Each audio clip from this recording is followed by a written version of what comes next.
راه رفتنش مثل خرس بود. صدا دادم تو چادر رو دست زدم و ظرف غذا رو برداشتم بردم. ظرف رو گرفته دهنش داره میره. اطراف اون چند تا درخت شکست.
سلام دوستان، اومدیم اطراف سد لفور. میخوایم یک اقامت یک روزه داشته باشیم. طاقت نزنه.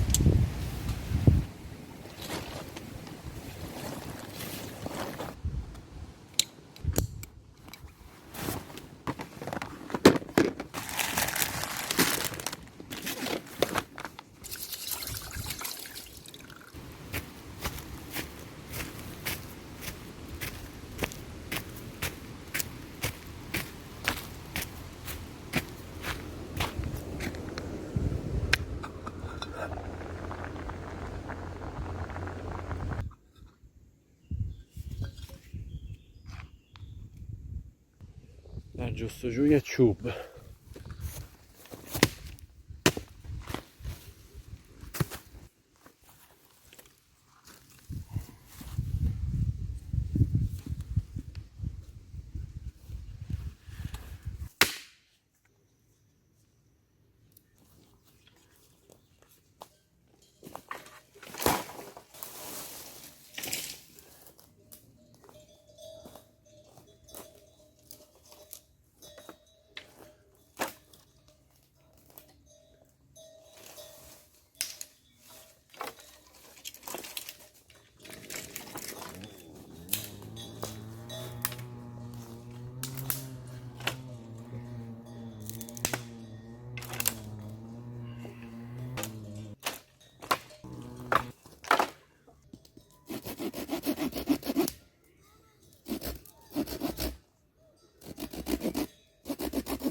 خب دیگه فعلا این کافیه.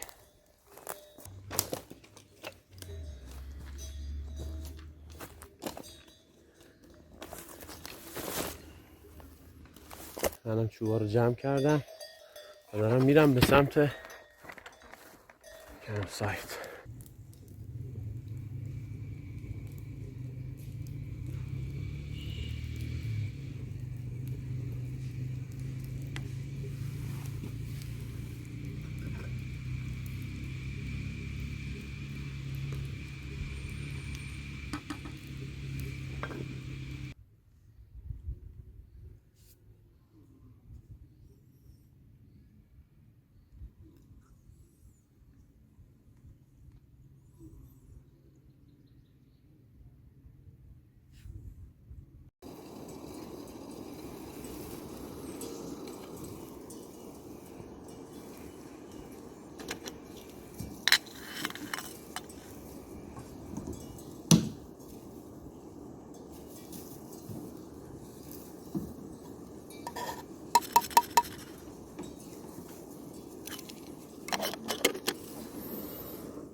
دوستان چالش باد داریم، صدا رو ببینید، اطراف اون چند تا درخت شکست.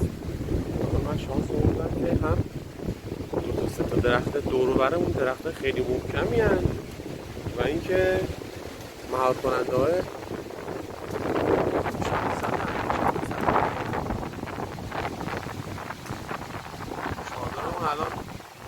چادر ما الان تکون نمیخوره، ولی خب خیلی فضا باد میاد، شاخه ها میشکنن میفتن.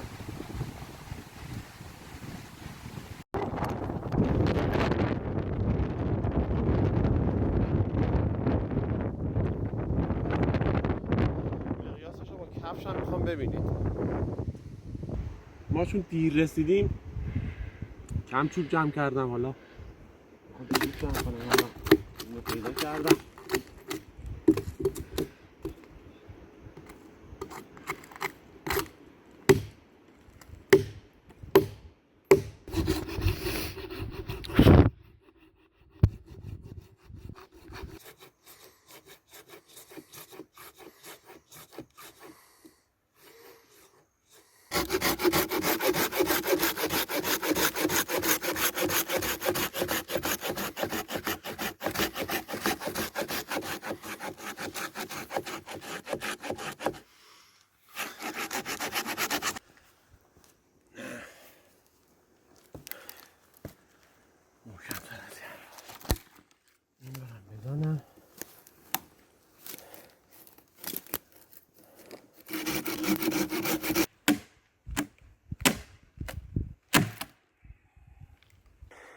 درخت به ضخامت مره شد.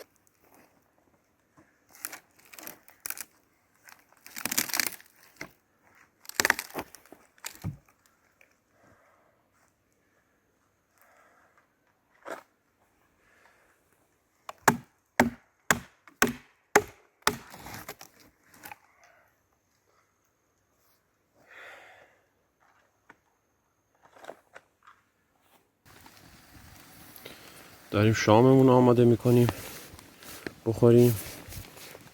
ساعت چنده؟ ساعت من اصلا ساعت 11 رو.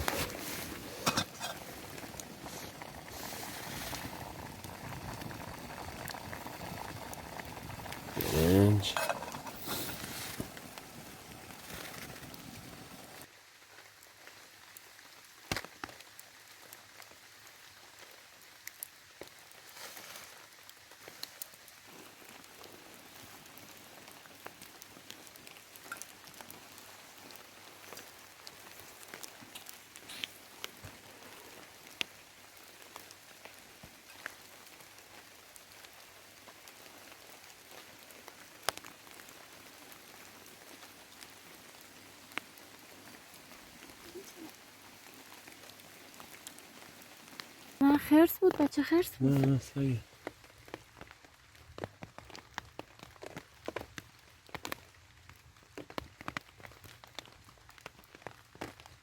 گراز بود. ظرف غذا رو برداشتن بردن.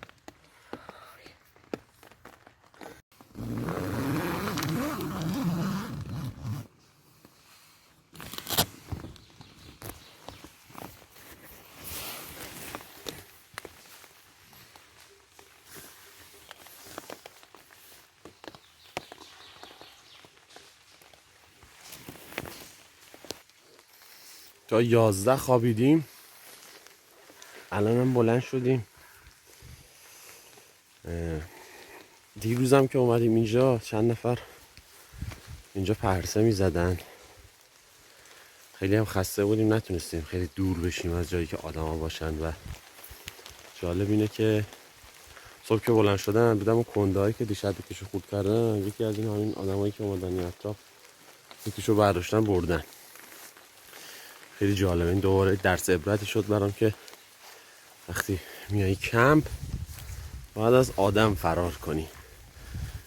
حیوونا کاری ندارن، آدما کار دارن. حالا یه سری وسیله بیرون داشتیم اونا رو نبردن. دیشب یه صحنه جالب اتفاق افتاد. ساعت 2 شب بود. این ظرفا رو من حقیقت تنبلی کردم بذارم بالای درخت. ظرفای غذا رو دیگه بشوریم و زباله رو ببندم به طناب بذارم بالای درخت. داشته باشه فاصله 7-8 متری.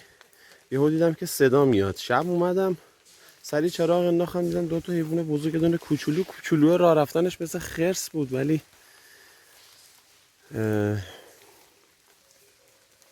بزرگا رو چراغ انداختم اون اطراف اون دور بودن. این ظرفا رو پاره کرده بود.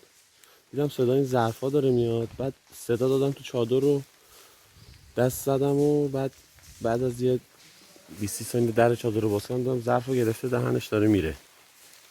یه لحظه بچه رو دیدم خیلی کوچولو توپلی، بچه مثل خرس بود. ما بعد از اینکه محل کمپ رو ترک کردیم پایینتر به روستایی برخوردم و مشاهداتم به اونا گفتم که ببینم دقیقاً من چی دیدم، چون شک داشتم که خرس باشن. و مشاهدات عینی که داشتم و وقتی به اونا تعریف کردم مثل این که من یه دونه خرس قهوه‌ای ماده به همراه 2 تا بچه دیدم که یکی از بچه ها تو فاصله 1 متری ما با ما چش تو چش شد و ظرف غذا رو گرفت دهنش رو رفت و مادر و یکی از بچه هاش هم تو فاصله 8 متری ما بودن. در ضمن تحقیقاتی که کردم اینجوری بود که خرس ماده تو فصل بهار یا تابستون جفتگیری رو انجام میده و خرس نر بعد از جفتگیری ماده رو ترک میکنه و ماده به تنهایی بچه ها رو بزرگ میکنه.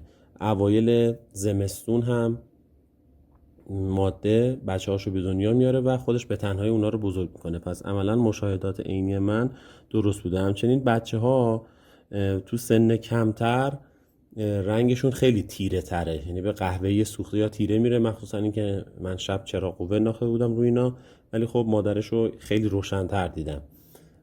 و مجموعه این شواهد و تحقیقات باعث شد که من به این نتیجه برسم که واقعا اون ستایی که دیدم خرس بودن.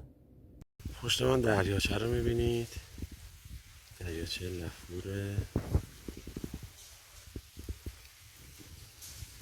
و خیلی زیباست.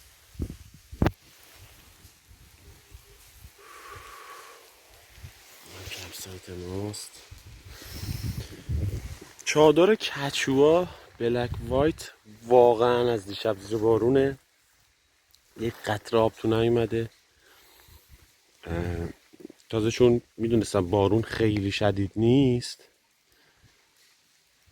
اطراف چادرم یک حفره چاله چیزی نکندم. یه ذرم تو شیبه کل چادر. اصلا آب زیر چادر داخل چادر به هیچ عنوان نیومده و واقعا این چندمین باریه که این چادر رو من تست میکنم. خیلی جالبه. تو بارون شدیدتر از این بودم ولی در 12 ساعت، ولی الان حدوداً 20 ساعت زیر بارونیم. خیلی شدید نیست ولی یک قطره آب داخل نیومده. دیشب چون باد اومده الان این شاخه رو به کلی شکسته انداخته زمین. این شاخه سرسبز ببینید کامل شکسته. این کناریش همچنین، این همچنین، کلی شاخه اینجاست که شکسته. این هم همچنین که این شکسته و اطراف کلا زیاد هست. ولی خب خوشبختانه کنار کمپ سایت ما این اتفاق نیفتاده.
اینجا چه جاییه؟ این لبه رو ببین.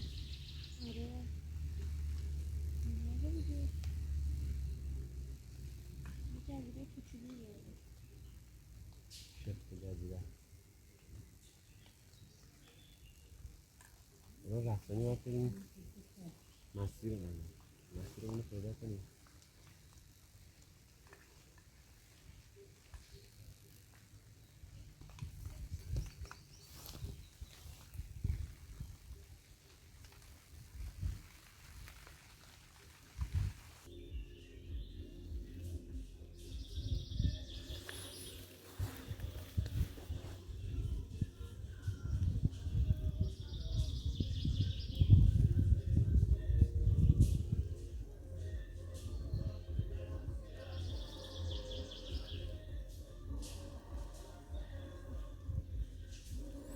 وسیله ها رو جمع کردیم، فراموش کردم فیلم بگیرم و الان دیگه اومدیم رسیدیم به ماشین. همه وسیله ها رو آوردیم اینجا ما جایی که ماشینمون بود.